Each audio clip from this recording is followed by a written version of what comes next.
Gently open your eyes. You know how much time we spent?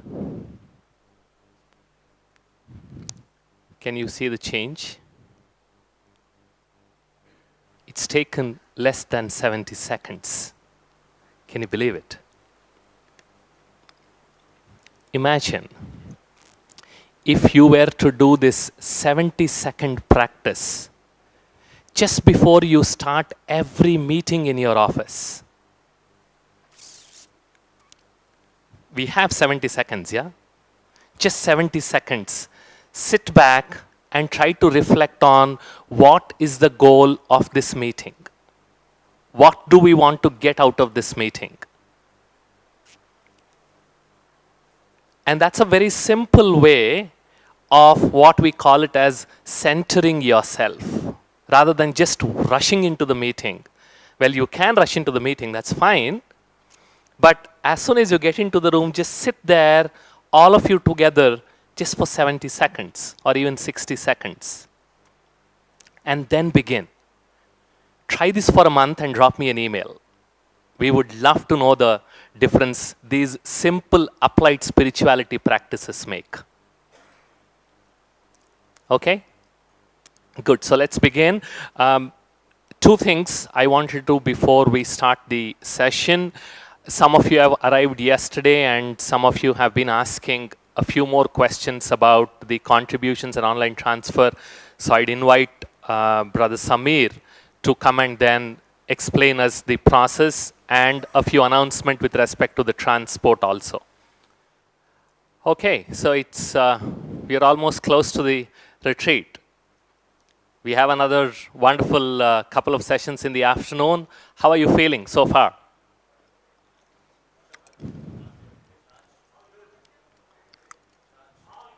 All good? Charged? Very good.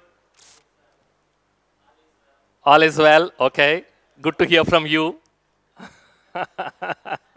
Yes. Okay. Soul is pure. Very nice. Okay, so for the next 60 or 65 minutes that we have, we are going to talk about something very interesting which we all keep doing. Now let me demonstrate what that is, okay? So you're not going to use your pens, you're not going to use your books for a change, and I want you to do an exercise, okay? Compute that mentally. I'll give you 2 minutes. No calculators, no mobiles.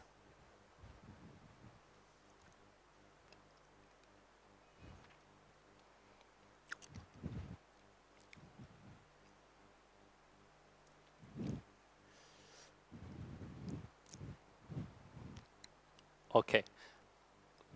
I don't want you to increase your pain or confusion. How many of you actually started doing the math? How many of your mind drifted off to something else? What is this question? Can this be done at all? It's too difficult. 9 into 8, 72, and then 2 here, 7 there. Whatever process you have just done in the past 20 or 25 seconds is self-talk. You were talking to yourself. And this happens all the time. Even as I am speaking, even as Sister Shivani was speaking, as you were hearing, I'm using my words very carefully. Sometimes we don't listen, we only hear. Something else is going on. Mind drifts away, thinks something else, and then you come back. And especially in this kind of environment, if you close your eyes, somebody needs to wake up and say, "Oh, yeah, utho abhi." Okay?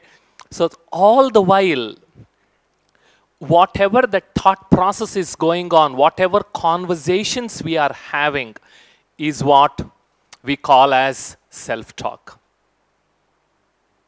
Lot of times we are not even aware of it. And we will see how this literally shapes our experience. It refers to those steady stream of ongoing thoughts or internal dialogue that goes on in our minds constantly. That's something very interesting. I also keep telling myself stories. Whatever story I tell myself about my own life and experiences is self-talk. It's that mind chatter that goes on just below the conscious thought. It is so continuous and so prevalent that we are not even aware of it. It's like our breathing. Only when you pay attention to it, you start noticing it. Same thing with self-talk. But we not understanding it, we not being able to get control over it is actually very bad. And you will see that why. And we will also explore how we can take charge of our own self-talk, our own thinking. Okay?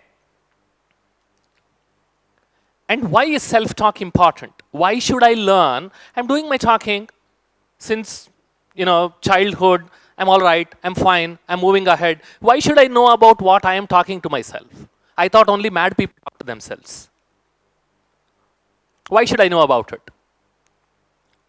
There's a reason. How many of you think that you can do better than what you're doing at whatever you're doing? All of us, yeah? Practically. And why do you think that we are not able to do, if we think we can do better, why aren't we doing it? Who's stopping us?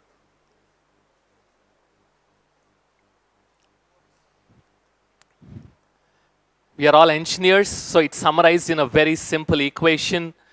P is equal to P minus I. Any guess what those letters stand for? Very good. This is the potential and this is our performance. And that I is the interference. And that's where self-talk comes in. When I tends to 0, P starts becoming equal to this capital P. If only I understand what goes on in this I and if I can reduce this from interfering, then I can increase my potential, because that's where a lot of energy gets wasted. And our self-talk influences this I, moods, emotions, and ultimately our behavior.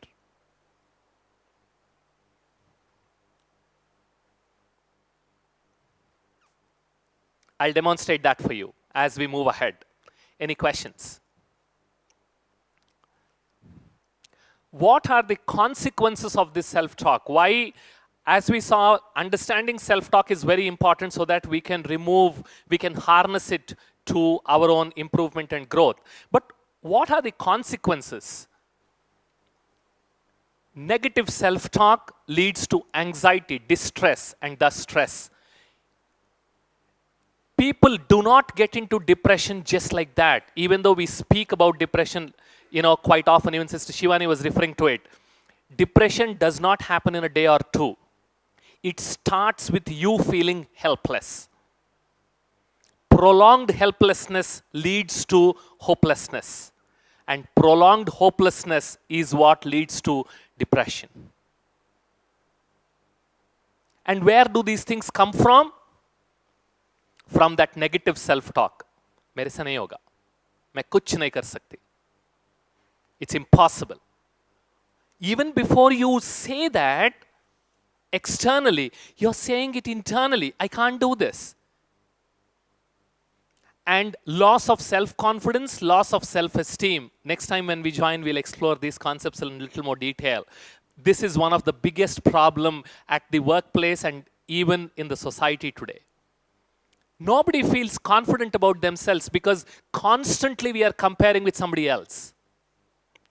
Constantly. That's the saddest part. That's how we are born and brought up in the society, right from childhood. And that impacts our self-esteem, our own image of ourselves a lot. And that's what leads even to failure. Because the minute you think that I cannot do this, even when there is energy, it's not channelized. You give up. That's it. But there's the other way, the other side of the coin. You can always do this positive self-talk. I can do this. Yes, it's going to be a little difficult, but I'm game. Yes, I'm going to enjoy this time. Yes, I can give a talk like this. Yes, I'm confident I will qualify in the exam. This kind of positive self-talk has been found to enhance attention and motivation. And research shows that those athletes who give a little bit of pep talk to themselves just before the game, the chances of they succeeding are higher compared with those who are scared. And that comes from your self-talk. It helps us in managing stress and controlling emotions. It maximizes skill development. It promotes, extremely important, self-compassion.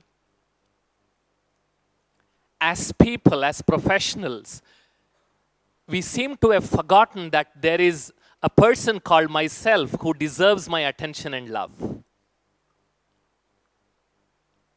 It's very important. And positive self-talk enhances that self-compassion. I'll give you a simple example how I use self-talk. As a job, there are always things as a manager that I have to do which are boring. And I'll be honest.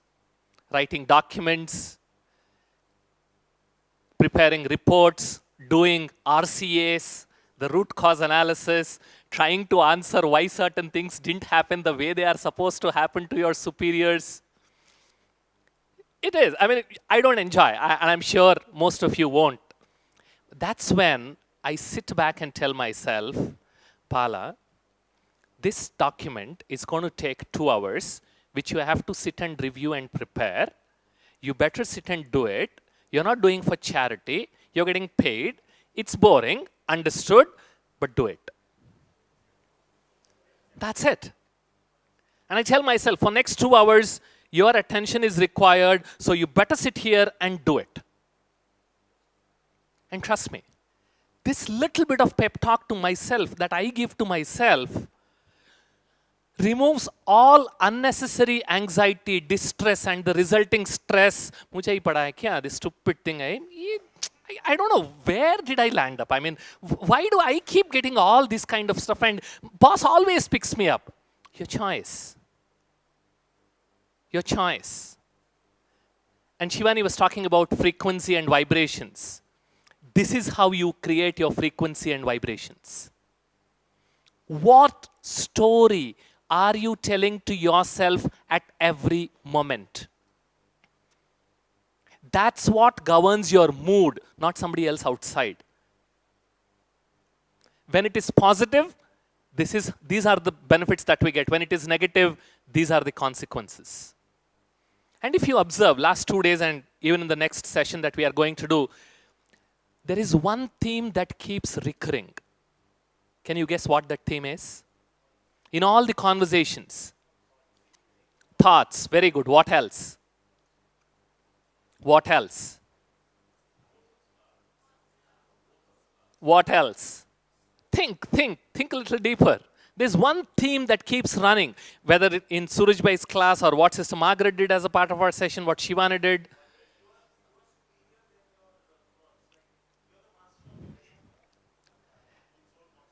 मन मेरा है, मैं मन नहीं. I am the master of my mind and I am creating my life. I have control over my life. Whether I know it or not, whether I accept it or not is a different thing. But I am in charge of my life. That's what keeps recurring if you observe. And the more we remind ourselves that I am in charge, I can create my future. It is in my hands. The easier or more beautiful the life becomes. Otherwise, we will always be pushed and pulled. We will only react. We will never act. And interesting part is self-talk even influences our decision making based on our beliefs.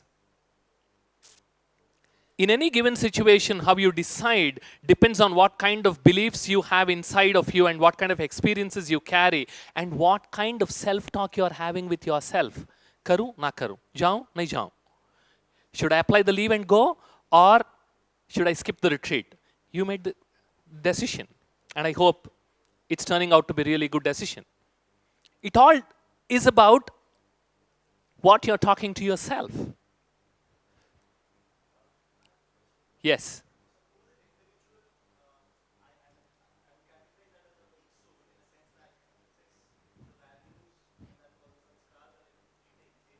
Yeah. Correct.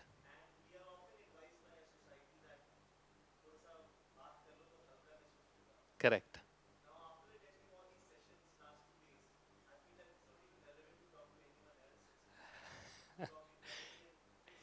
Yeah.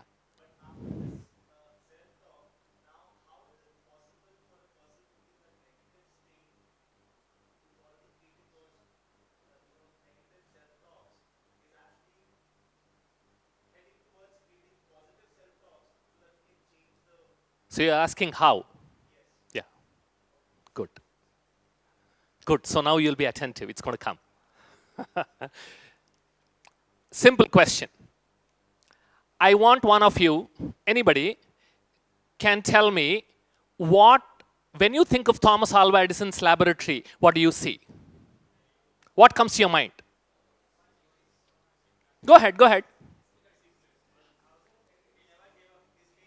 No. I'm just talking about the laboratory. You think of Thomas Alva Edison's laboratory, what comes in front of your mind? That's all I want. Chemistry lab with lots of pipes and everything, yeah, and the liquids. Okay. Mess everywhere. Super. Otherwise, he's not a scientist.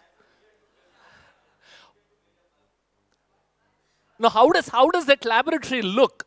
Is it well lit? Is it dark? Is it small, big, neat, clean, dirty? Is he sitting in the middle of the room or in the corner? Dark room, corner. What else? Smoke coming out, fantastic. Shady appearance, scientist. What else? What else? Now, workbenches, yes.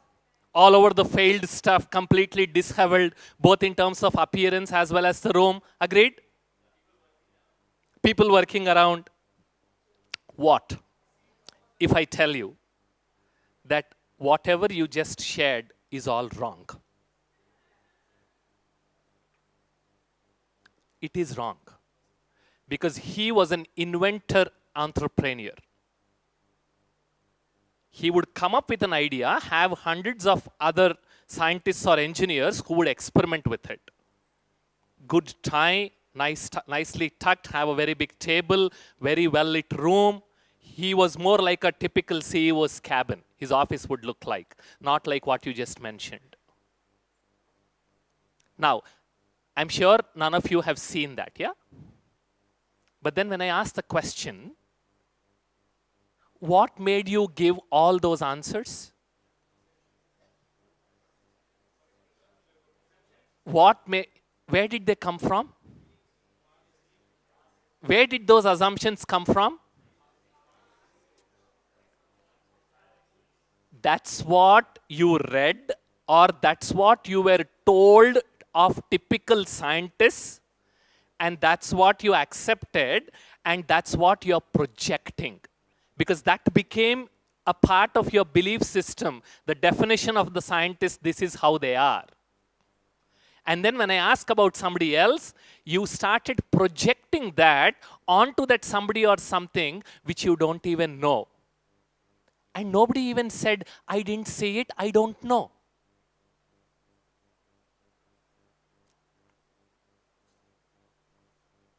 And now you see how powerful our beliefs are and how much they color. We wear those specs all the time. All the time. And the way we view the world is through those belief system. And the self-talk that we have is dependent on what kind of beliefs that we have grown inside. In yesterday's video, if you saw Robert Waldinger, he was mentioning when they interviewed millennials, the belief is, I should become rich. I should become famous.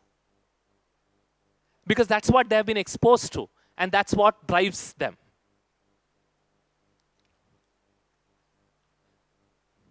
This is what is observable, the results and behavior.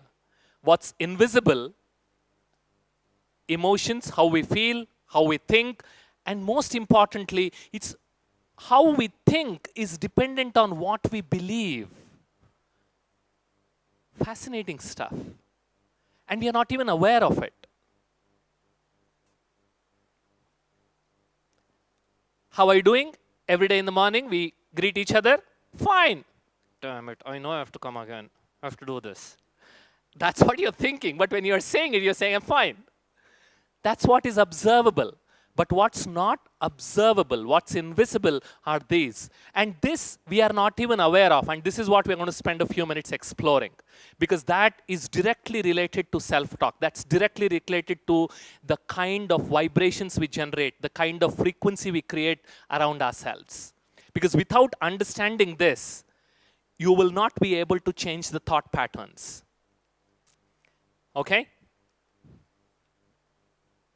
Beliefs form the bedrock on which the edifice of self-talk stands and sustains. Edifice means a building. Whatever you're telling yourself, even now, is dependent on the beliefs. If your belief or if your experience says you have tried and didn't work, bahut sun liya. Bahut sun liya. Acha hai, kafi hai. That's what you're telling yourself. But if you have benefited and your belief is, yes, I can learn, yes, I can grow, then you say, interesting, wow, that's very good. Let me try it. Let me make a note. So what you're thinking is a direct, is directly related to what you believe.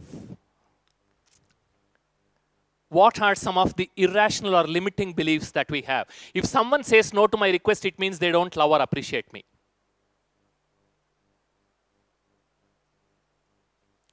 Happens especially in relationships and even at workplace.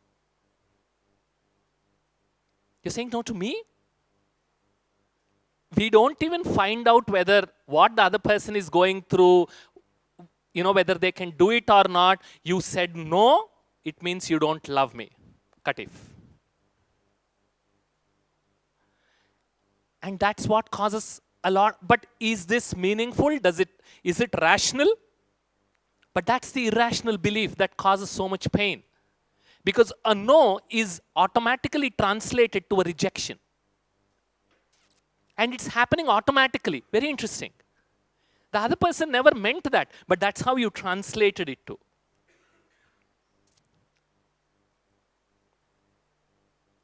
Happens all the time in close relationships. You forgot my birthday? I'm your spouse for 15 years. And you forgot? Something is happening. I know that love has come down. And if I have to tell you, come on, yaar, I've been his wife for 20 years now and he doesn't know what I want? Tell, no, you don't want to. They should read your mind. They should guess. Only then it is love. You see the irrational belief behind this? Why it is irrational? And why it causes so much unnecessary pain, which you could have asked, can you get me a cup of coffee? Every day I come exhausted. Can't she see it?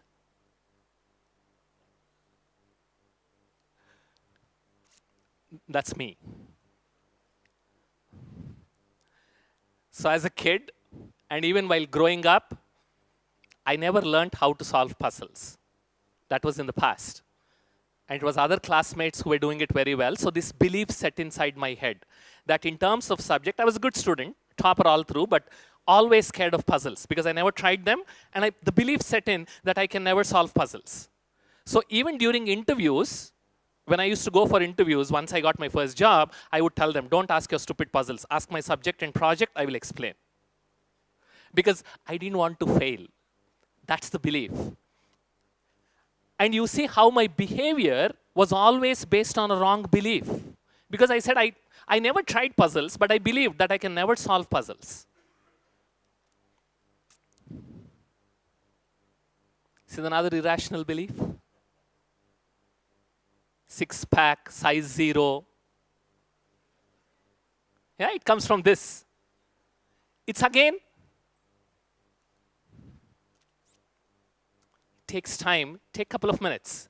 Sit back and then try to list what are some such irrational beliefs that you have or limiting beliefs. Now, don't tell me you don't have. All of us have. The way to find out is this. Recall any painful experience from the past, any painful experience that's given you a lot of pain, and try to peel it off. Just get detached and then see what is the belief that led to so much of pain in that situation, even though it was such a small thing. Think about it. When the situation is small, but my reaction is disproportionate to that situation, there's always a limiting or an irrational belief involved. Very simple way to catch our irrational beliefs.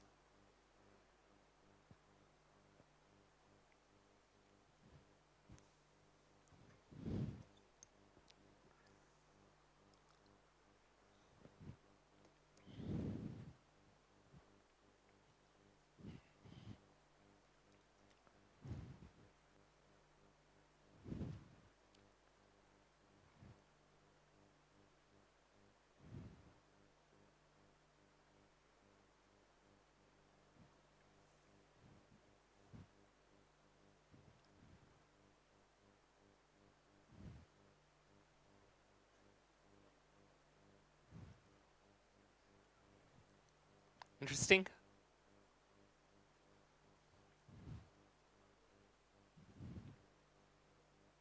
They're there, but we are not conscious of those.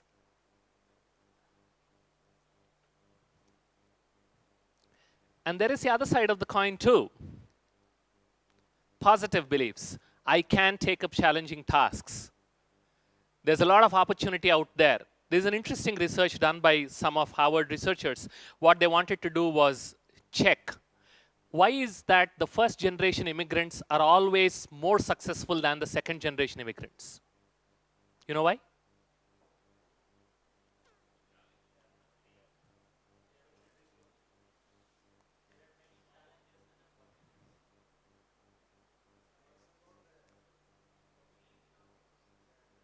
Because before they moved to US, obviously I'm referring to one country which is easier to relate to, they believed that there is an opportunity waiting for me. Even if I have to struggle, it's there for me. That belief made them, in spite of going through multiple failures, to succeed. But the second generation, when born and brought up there, they saw everything. What's there for me? Statistically, when you compare. So that belief made that huge difference. Every individual has potential to excel with proper guidance and training. That's a positive belief. If as a manager you believe, that's it. Whatever you learnt in school is what it is. Any training that I give you, these fellows won't change. Why send them all the way to Mount Abu, waste time here? Waste time and money. You cannot change. It's not possible. If that is your belief, then accordingly you will run your organization. But if you believe every individual has potential to excel with proper guidance and training, you see how the organizational structure is centered around training and development. It all is driven from that one negative or positive belief. Another very strong belief, very positive. My past can be reviewed and rewritten. It cannot be changed, but I can review it. Bad patches are temporary. And similarly, what are your positive beliefs? All of us have. Easiest way to find out your positive belief? When was the last time when you faced a situation and you overcame it? There's a belief behind it.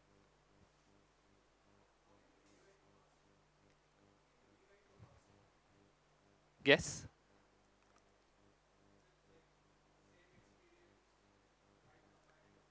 You review the stuff, and whatever impact it is having on my present, I can always change it by reinterpreting. Rewriting is basically reinterpreting, because each time you recall your past, you're writing it in the present. But I can rewrite it. I can reinterpret it.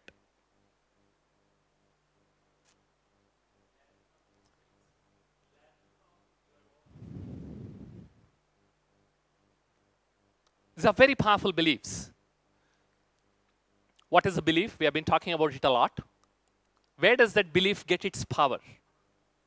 What is a belief? What we store, yes. What else? Information, experience. Okay. Okay, but where does that belief get that power? Preconceived notion, okay. Good one. Reaffirmation. Okay. Okay.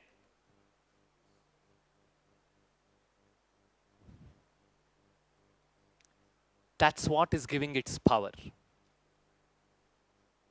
I don't question them. How they are formed, we will explore that. But they're there. And then I never questioned. Like what Sister Shivani keeps saying, until we came here, we said anger is natural. You get angry, you yell at your people, because that's how you get things done. That was a belief. We never questioned it. We accepted it, that something is true or real.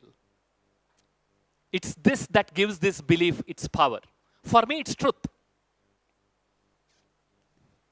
And how do beliefs form? One psychologist says by the time we are 18, we would have gone through 25,000 hours of conditioning since childhood. Do this, don't do this. Dress like this, don't dress like this. Say this, don't say this. Read this, don't read this. This is good, that is bad. 25,000 hours of conditioning. Personal experiences which give rise to the beliefs. Very important. What we hear from those we trust. Because we simply accept it and say, this is real, this is true. We never question. They are our invisible cognitive filters. Whatever information is coming to us, it is not getting inside just like that. It is being filtered without my knowledge through my belief system, through my set of beliefs. That's why if something doesn't fit it with my belief, I reject it.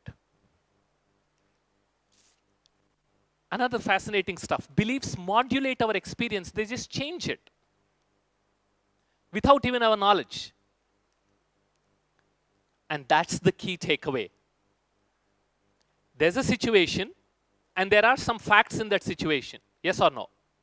And there is a story I tell myself about that situation. And the story I tell myself depends on my beliefs.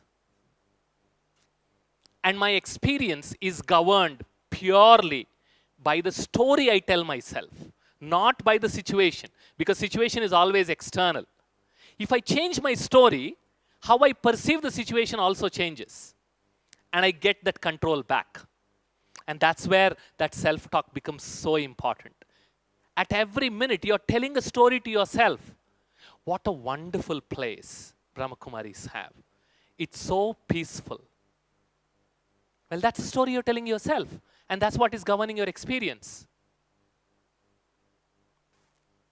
But if you are given to somebody who's always complaining, fan theek hai yaar, AC nahi tha room mein. Sometimes we felt, little uncomfortable. AC hota to aur acha hota. Because that's what you're telling yourself. And then as a result, whatever you're getting is not going inside because it's already getting filtered with this story you're telling yourself. So there is a situation, there are certain facts in the situation, and there is a story I'm telling myself. And that depends on my beliefs. My beliefs guide my self-talk, and my self-talk reinforces my beliefs.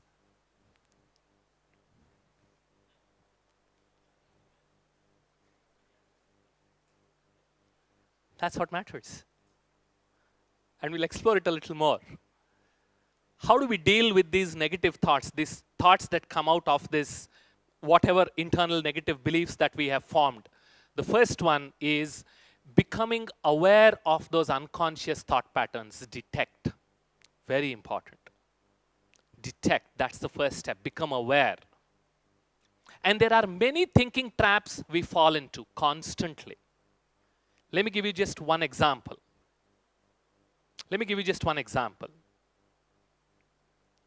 Performance review season for all of you, like in our company. It's going on? Yeah? So your cabin, your office is just outside your CEO's office. You have been working for the same company and the same boss for 5 years. So every day before he walks in, he smiles at you. And that's been a ritual. Today, he didn't smile. He was in a hurry. He just walked in. Performance review season. Somewhere you heard through the grapevine that they're going to start firing people because the company is not doing well. It's not yet public knowledge, but that's what you heard. Now, 5 years, everyday smile, performance review, no smile, people getting fired. Connect the dots. And then your heart starts pounding faster, your BP increases. And it's interesting how the mind works. Usually people say there are only two things that are permanent that you cannot deny for any professional. One is death, the other one is taxes. And I think I've added the third one, EMI. So suddenly you start thinking, who will pay my EMI? What will happen to my kids' fees? Where will I go? This is rented. Can I go to my parents? Will they look after me?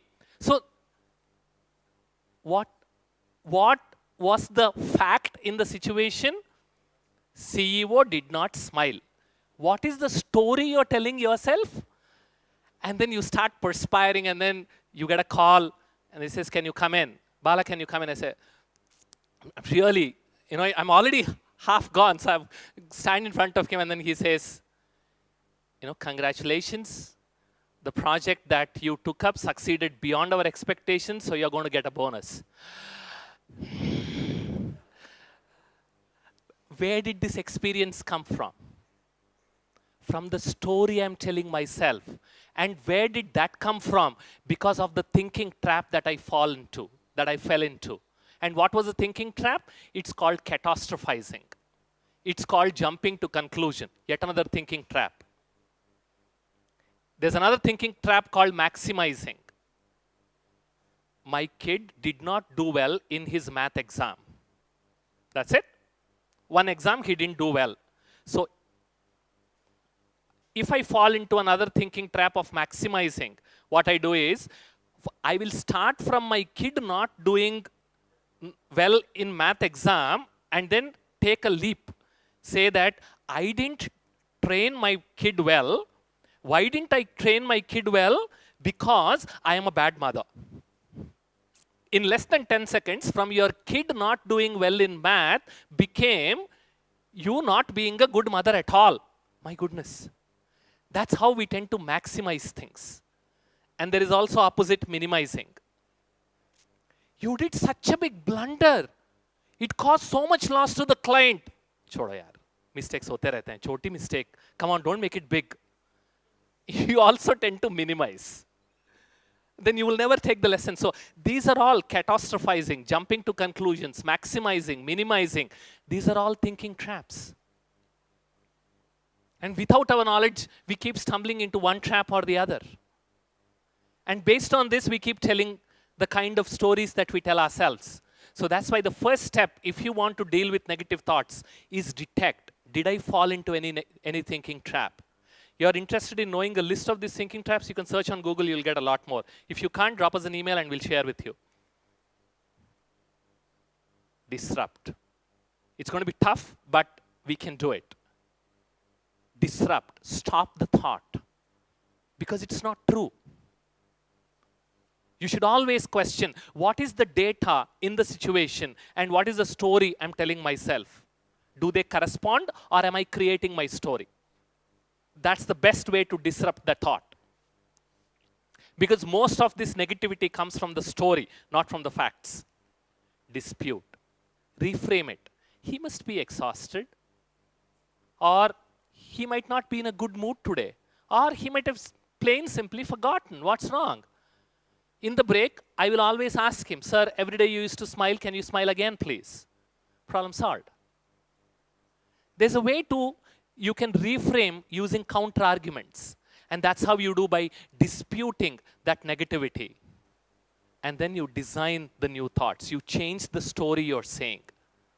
If you want to change the frequency of your thoughts, and in any given situation, these are the 4 steps. Detect, become aware, disrupt, dispute, provide the data, because we are rational beings, and then design.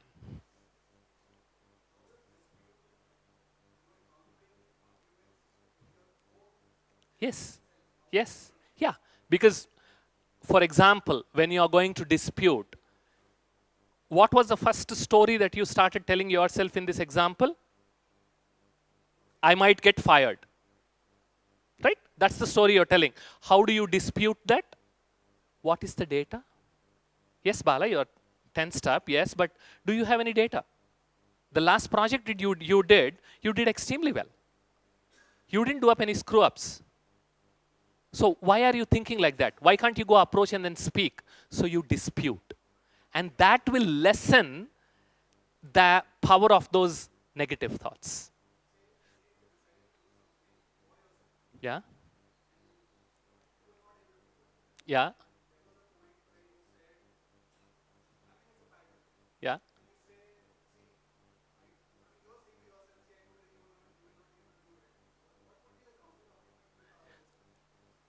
In any given situation, even when you haven't succeeded, check and observe what kind of trap you are falling into. That's where your esteem and your self-image gets battered. One failure, you're gone. Dispute that. Is this one failure? Is it life?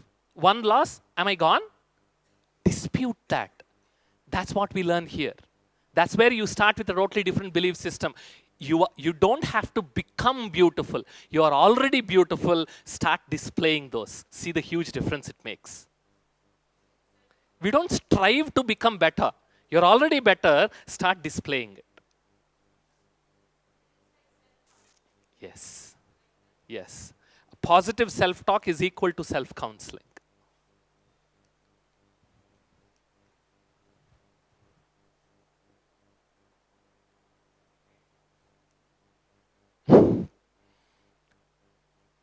Works? Okay. How does self-talk impact our brain? Any questions until now? Interesting? You don't have to remember anything, but just know that self-talk does impact the brain. There are 2 very important components. Amygdala forms a part of our emotional brain. When we get angry, sad, really happy, this is the area that gets activated, amygdala. And this is the prefrontal cortex, this part, that actually helps us make rational thoughts, analyzing, planning, visualizing, abstract thinking, all comes from this part of the brain. Anterior cingulate cortex is in between the emotional center and the prefrontal cortex, the limbic system and the frontal region. This acts as a fulcrum between these 2, this part of the brain. It's like a valve. When you are relaxed, that's why we keep saying, first step is always relax. Relax, calm down. When you calm down, this part of your brain becomes active. That is, this valve will open up so that the blood flow goes to prefrontal cortex. And then you are in a better position to make better decisions. But when you are scared, when you are afraid, what happens? When you are angry, this one redirects the blood flow to your emotional part. So your rational thinking goes out of the window. We'll explore that. And it has been found that meditation and positive self-talk strengthen the frontal anterior cingulate circuit. That is, this part gets strengthened with your positive self-talk. And literally, new neurons grow inside your brain. We keep talking about 2-minute silence, 3-minute silence, 5-minute silence. Silence has been shown through research to give rise to new neuronal growth inside the brain. Fascinating stuff.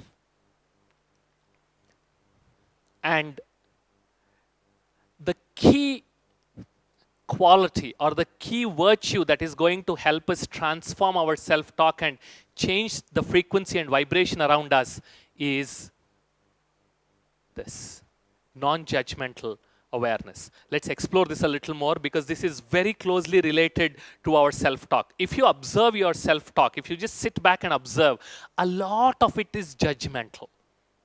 Lot of it. I would say all of it. We constantly keep judging ourselves and others, mostly ourselves. And we keep whacking ourselves black and blue. That's the chatter that keeps going on. And 3 things: attachment, detachment, and dissociation. What we need to develop is detachment, not attachment or dissociation. Let me demonstrate that. Can I have a volunteer, please? Please come. Get your book and come. Yeah, come along. Come here.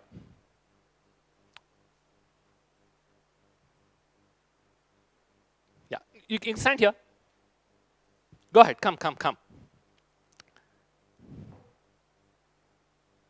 Yes. Can you open your book, any page where there's some text? Yeah, you can read this. The subjective experience of feeling, Okay. Keep reading. feeling close to and sense of belongingness with others. Yeah, read now. Read. Read. Now. Can you hold this, brother? Go back.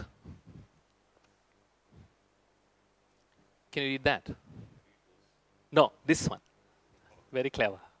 Come. Now can you read? What is the difference?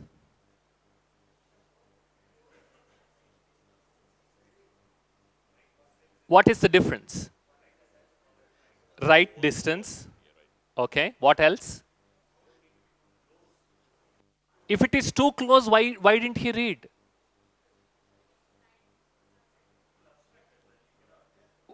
What is that distance doing? If distance is important, I gave him more distance. He should have read it even better.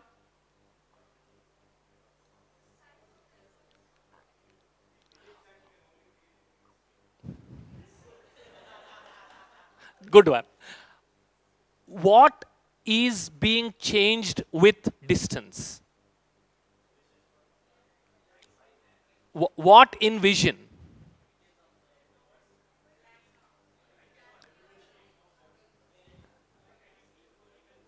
Clarity.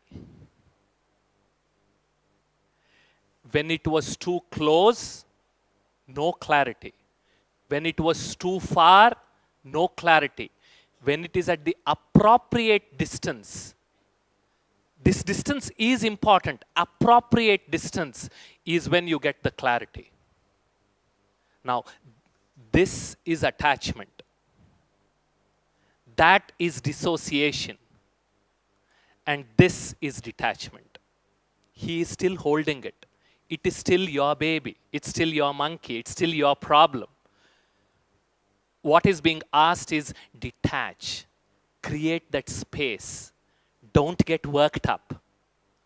And when you detach, the clarity improves. Then you are in a better position to start making decisions. Mera kya hoga? What next? What tomorrow? That's it. That's it.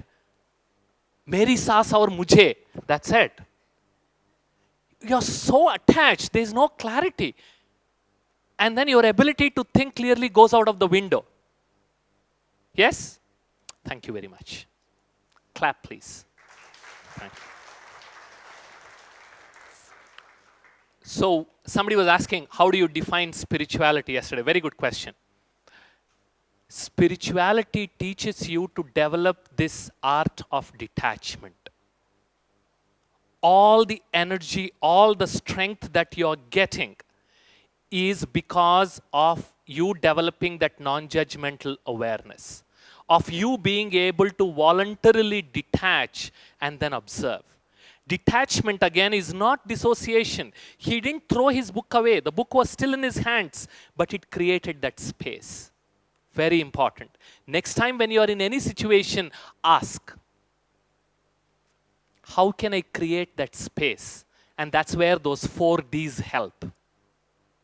When I use those 4Ds, I'm able to increase that distance. And when that distance increases, when there is appropriate distance, the situation starts coming under control miraculously. Try it. Normal times, this is how the brain looks. And when you are emotional, if you see this, there's no blood flow to your prefrontal cortex. Your ability to rationally think goes out of the window. That's why it is said, the age-old wisdom. When you're stressed, when you're angry, when you're really upset, this is what happens. That's why it is said, when you're angry, don't respond. When you're sad, don't decide. This is age-old wisdom. And the last one, when you're happy, don't promise. Be careful. When you're happy, don't promise. Okay? And how to change our beliefs and does our self-talk. You'll play that? Now, let me show you a small clip. Just watch this.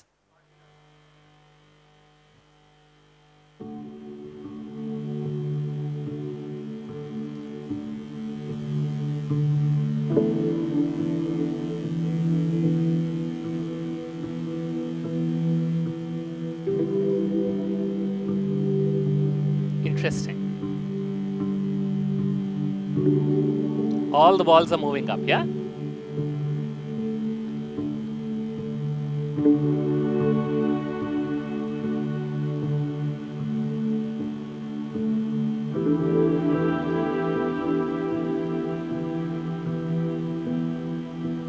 So did they move up in reality?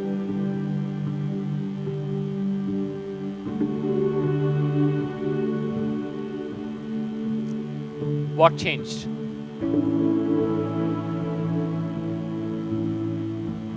Perception, yes. What else? Even before that. What are the key what changed? One is perception, one is vision. Angle means angle of seeing things. What is that called? Point of view, yeah? My perspective changed. When my perspective changed, my perception changed. Reality is exactly the same. But when my perspective changed, which is again governed by my belief system, my perception changed. And whether you agree it or not, my perception is my reality. Period. My perception is my reality. Pop music is fantastic. Junk, I don't like it. You don't like it, but my perception is it's fantastic. So my perception is my reality. And my perception is governed by my perspective. If I want to change my experience, if I want to change my perception, I can do that by changing my perspective. That's exactly what you are taught to do here in Brahmakumaris. Let's explore a little more. And this is very tricky one. Sit back, read it even 2 times, 3 times. You able to see that? Okay, good.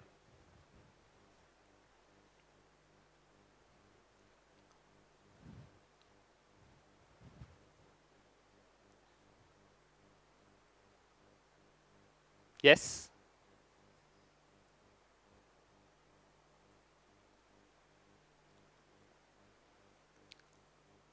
I always modulate my behavior based on what I think you are thinking about me. This is called as looking glass self. This is what I think. In reality, whether they're doing it or not, I don't know. This is what I think my dad and mom see me. And this is how I think my current girlfriend sees me. And this is how my older brother sees me, and this is how my ex-girlfriend sees me. Whether they're doing it or not, I don't know, but that's what I think. And then my response is always governed by what I think you think about me. Very tricky how minds work, huh? My perception is my reality, irrespective of reality.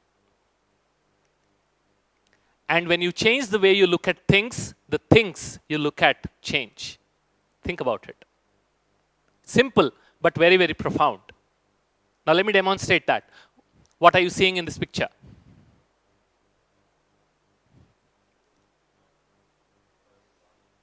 What are you seeing in this picture? Go ahead. What is this? Bird. What else? Fish. What else?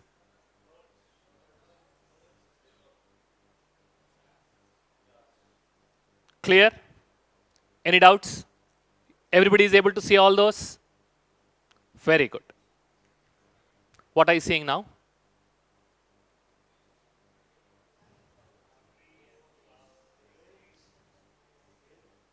Okay. Okay. What are these now? What is this now? Now, did I change the picture? Did I Photoshop it? Was there a fish there here? Was there a fish there here? Were there trees here? Is there a bird here? Yes or no? When I change the way I look at things, the things I look at change. Until yesterday, I thought I was lousy, I am horrible, I am good for nothing, idiot, fit for nothing. But after coming here, I changed the perspective. I said, I am beautiful, I am virtuous, I am work in progress, I am potentially divine. When I change the way I look at things, the things I look at start changing. Then I will start looking at myself in a different way. Then I start talking to myself in a different way. The default, what comes as negative? The self-talk. Oh my God, it's the same project again. Last time I goofed up. So this time, I'm sure I'll fail again. Someone or something is making me feel depressed, utterly miserable. My feelings and behavior today will continue to be strongly influenced by what happened to me in the past. Because I can't change my past, so that is what will keep governing. But if you change that, when you change the way you look at things, just because I failed last time doesn't mean I will fail again. Let me try again. So how you're replacing the negative self-talk with something positive.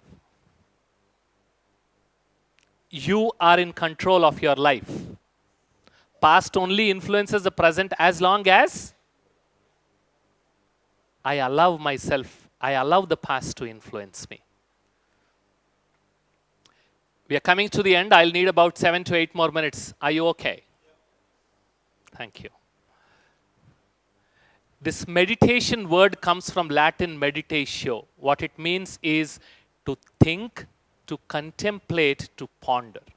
In simple terms, to reflect. And how does meditation help enhance our self-talk? It is self-reflection in a, and it is ability to talk to oneself with love. If you sit back, keep yelling at yourself, shouting at yourself, that's not meditation, please. We don't call that meditation. Meditation means ability to talk to oneself with love.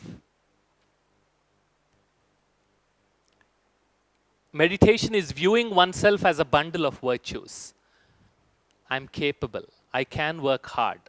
And meditation is not merely a relaxation technique. It is a way of being and of seeing, resting on a foundation of deep inquiry into the nature of self as a bundle of virtues and offering the potential for liberation. I love this phrase, small mindedness of self preoccupation. It's a little long, but very, very meaningful. Because meditation helps you to move beyond. You relax, you reflect, and you move beyond. Suddenly, your perspective changes because it's become much bigger. You are looking at yourself in the context of this universe as somebody who can drive it, not as somebody who is driven. And that small mindedness is one of the main reasons for almost all the mental illnesses. Why is this self-talk important? Because of this negative self-talk. That is the root of almost all mental ill health. It all starts with a negative thought. You repeat it, and then it becomes a belief, and then you start becoming weak. And how does it transform? It helps you to peel off the layers of unproductive and untrue conditioning. I'm tall, so I'm not handsome. Sit down. How is tall related to being handsome? Peel off that untrue and unproductive conditioning. Helps you realize your true worth through the practice of self-compassion. More empowering conversations with yourself. That's important. Keep checking yourself. How many times on a daily basis you have an empowering conversation with yourself?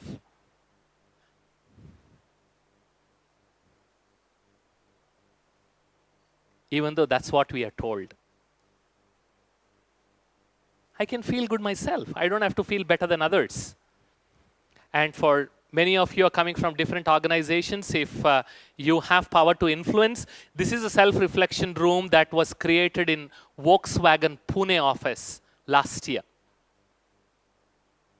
It's operational, and they've got some really good feedback about helping employees to transform their self-talk and then reflect in a positive manner by sitting in this space. The HR head there, Ms. Anu Sethi, she tells me that in this 1 year, once you enter the room, you can start actually feeling a different set of vibrations. And if it is possible in your respective organizations of creating this small space, I would strongly encourage you start doing it. And this is a picture we placed there. And what does it mean? The dot in the center signifies the essence of what that we are trying to get into. We need to peel off the layers around the essence through silent and non-judgmental reflection. That's what that picture here is encouraging you to do. And then, when you sit in front of this pic, you are encouraged to focus on essence by gently moving inwards, understanding the real issue, by letting go of your anxiety, self-interest, insecurity, and plain ego. That's where new solutions will come. That's where creative thing comes. And we also give them these reflective inquiry questions. They're given a sheet. Any situation that you're trying to grapple with in your workplace, sit in this space just for 5 minutes, 10 minutes. Start asking yourself these simple questions. What are the facts? What is the story? Do I realize most of my anxiety and fear is because of the story? Can I look at the situation? This is the best that I like. From the other person's perspective, even if that other person is organization. Can I sit and reflect? Now there is a space. If you would like to create that, we can help you. Because I think to reduce the workplace stress, to make people emotionally stronger and reduce the mental health related issues in organizations, these kind of spaces are needed. And I'm glad that the German embassy has actually agreed, and then they have even made it operational. So you already have an example. If you want to approach your management, they will say, is anybody else doing it? First question that gets asked, yeah? Is this religion? Is this secular? You have all the answers from the German MNC. Okay? And yes, that brings us to the end. There's a lot more, but I thought these are good thoughts for you to take up and then start observing your own self-talk. Thank you.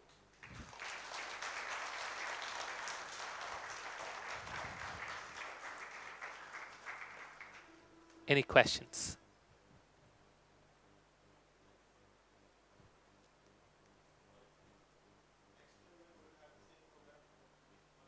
Sorry?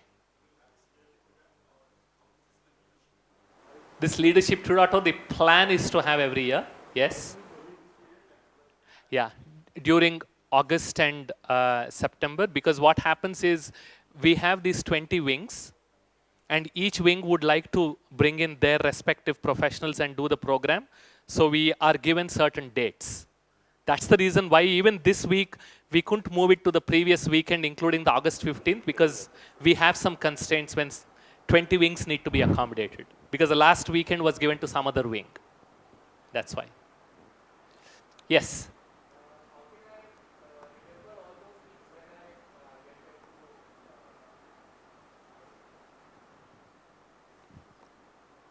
How do you think you can remember?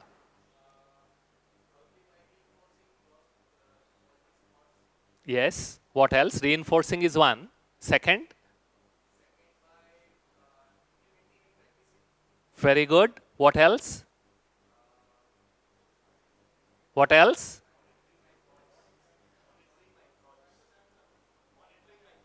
Monitoring my thoughts. It's very useful, as what Sister Shivani was suggesting. Make a simple, take an A4 size sheet or even an A5 size sheet. Write down just 3 thoughts. Just 3 thoughts. Stick it on the place where you stare at it the most. I know, other than the mobile I'm talking about. Okay, if you can make that into a wallpaper, that's fine. Just 3 thoughts which keep pulling you back to this environment and these kind of thoughts and conversations. Unless we are little disciplined and we repeat a few things, it will not become a part of ourselves. It does require a little bit of discipline. And that little bit of effort, we are going to have nice conversations in the afternoon around, we are going to go out, pick up our rock, sit there, do meditation under the nature and have some beautiful conversations. So you can start creating those, just 3 things which will bring you back here as soon as you read it.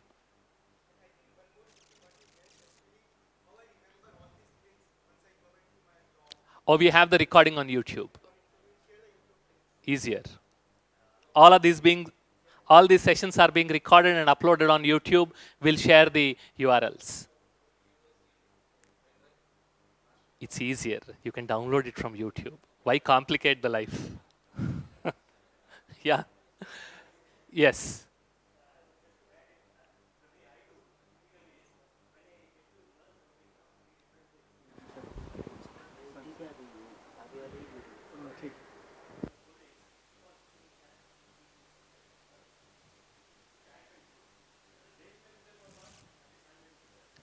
Exactly.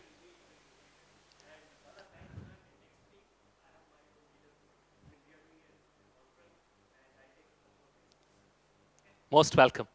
And another simple thing, we gave you a booklet. Each one of you has a booklet.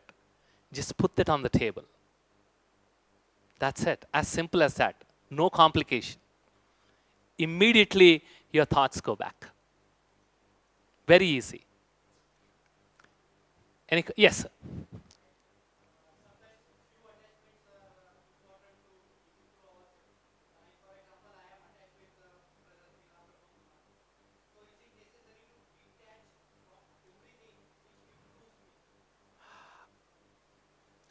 See, I don't want you to play with the words. I want you to take the essence. When we are talking about attachment, It is about we not having that clarity. As I said, he was still holding the book. Most of the times, these words we tend to misunderstand. Attachment is something that is going to cloud your thinking. You are so attached to something, your own belief system, you are not even willing to move away and explore it. I was talking about that attachment. What you are talking about is a stronger association with Brahmakumaris. You don't have to be attached with Brahmakumaris, being associated with them. I'm not attached to Brahmakumaris. I'm associated with them for the last 25 years. Right? So there's a difference. Any kind of attachment is bad because attachment can only breed sorrow. It can masquerade as love, as Sister Shivani was saying. You fall sick, I fall sick. That's how we call it as love, but that's not.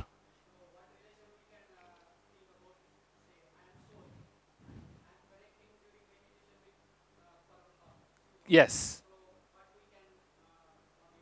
You just mentioned it. We are connecting. And the beauty is, this is what I keep thinking about. If you have another couple of more minutes. If I think I am body, that's the belief system we usually come from. You can stick anything to this body, yes or no? You can stick something to this body, right? So whenever I am in body consciousness, so many things come and stick to me. I am jealous, I am bad, I feel angry. But when I become a point of light, when I detach, can you stick something to point of light? It just goes away.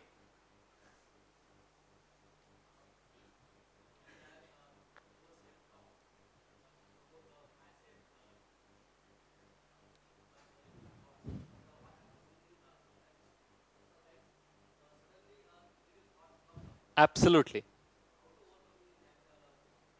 We saw that. As soon as it comes, if you are aware, with practice, you can stop it. You can stop it from that negative thought becoming a feeling. There's a gap. Quite often we don't give importance to this gap, but there is a gap. A thought automatically does not translate into a feeling. Thought plus acceptance is equal to feeling.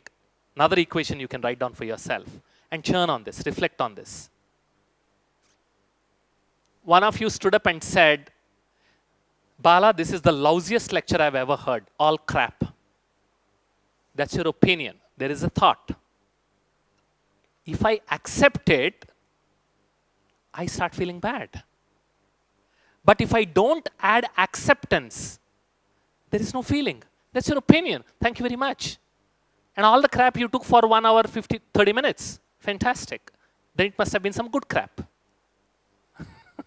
So there is a thought, and before I accept, if I can stop it there and look at it as a thought, because that is a fact. I'm not adding my story, then it won't become my feeling. Make sense? Yes. The last one. So I won't take more of your time.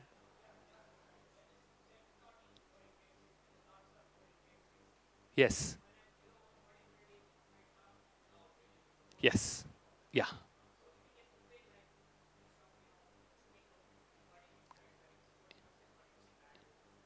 So if, I didn't get your question. Can you please come here or I'll come there?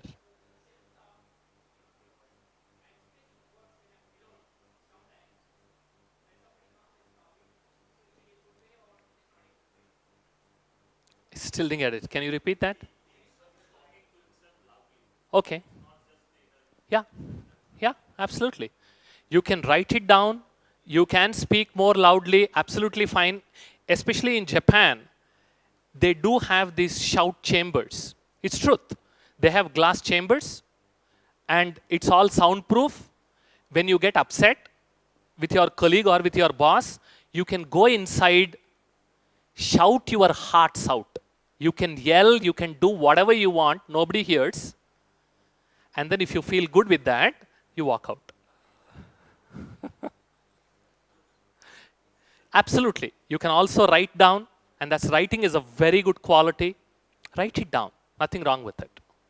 And then if you have a very good friend in whom you can confide and they are not going to judge you, because that's what we are scared of. If they're not going to judge you, they can be an excellent sounding board for you to bounce off your thoughts. Yeah.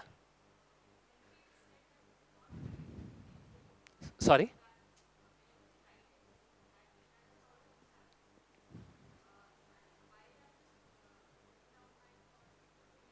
Yeah.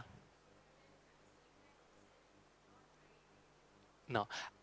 As long as you are maintaining that distance, you write it, and after you write, what you're going to do that to that paper. Symbolically, if you're going to tear it into pieces, into shreds, or burn it, it is sending a very strong visual signal to your mind. If you're going to stack it, that's not good. It's at least clarifying things for you. Okay? All set? So we'll just take 2 more minutes. And this time, what I want you to do is just observe your thoughts. Just sit back and observe. I'm not going to give you any extra thoughts and see where your mind is going. Don't try to force it. Why are you going there? You come here, nothing. Just observe.